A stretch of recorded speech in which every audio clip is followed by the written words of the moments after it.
A silent trade war is unfolding, not with tanks or missiles, but with ports, railways, and global shipping routes. The India-Middle East-Europe Economic Corridor, or IMEC, is now challenging China's Belt and Road and completely bypassing Turkey's strategic plans. Why are China and Turkey sounding the alarm? And what does this mean for global power dynamics? Stay with us as we break down why IMEC is a game changer and why two global players are deeply worried. First, what is IMEC?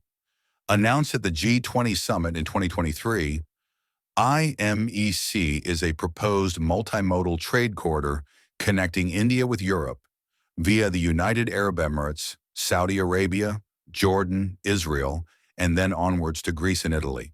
From Mumbai's future Vadhavan port, goods will travel to Jebel Ali in the UAE, cross Saudi Arabia and Jordan via high-speed rail, then ship out of Israeli ports to Europe.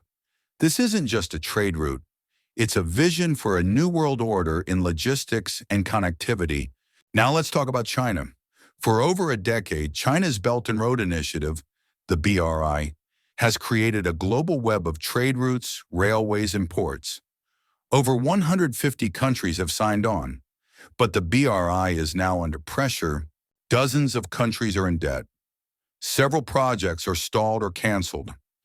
Transparency and trust issues have emerged.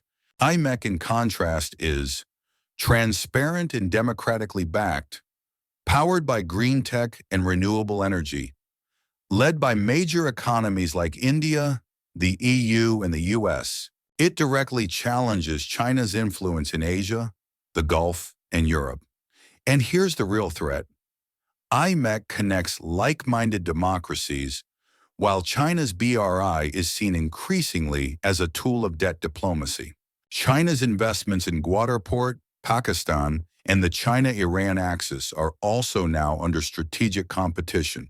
Meanwhile, Turkey has its own reasons to worry. For centuries, Turkey has seen itself as the gateway between East and West. Its Middle Corridor project was supposed to create a Silk Road-like land bridge from Central Asia to Europe through Turkey. But IMEC ignores Turkey completely.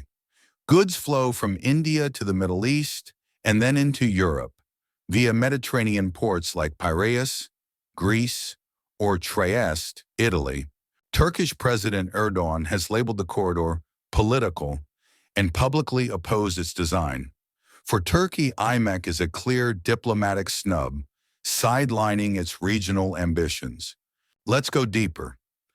IMEC isn't just about moving containers faster, it's about reducing global dependence on China's manufacturing and shipping lanes, giving India a powerful trade link to Europe, strengthening Gulf economies with non-oil logistics hubs, connecting energy grids, fiber optics, and digital ecosystems.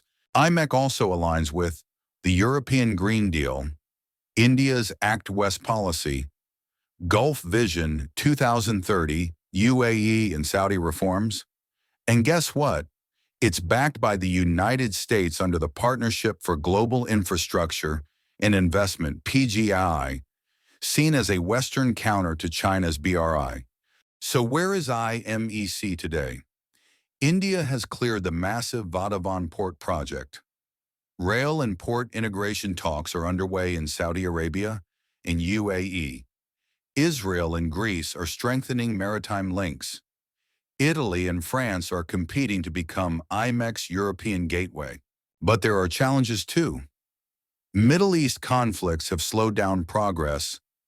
Turkey is lobbying hard to alter the route. China is watching closely and may retaliate through trade alliances. Still, diplomatic momentum is building, and construction has already started on key nodes. The India-Middle East-Europe corridor is more than a route. It's a geopolitical realignment. India is no longer just playing catch-up with China. It's offering an alternative, one that's secure, democratic, green, and future-focused.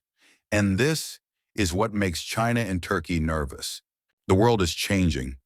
Trade routes are the new battlefields, and India has just entered the arena as a serious contender. If this video gave you a fresh perspective, smash that like button, subscribe, and let us know in the comments, can IMEC really replace China's BRI?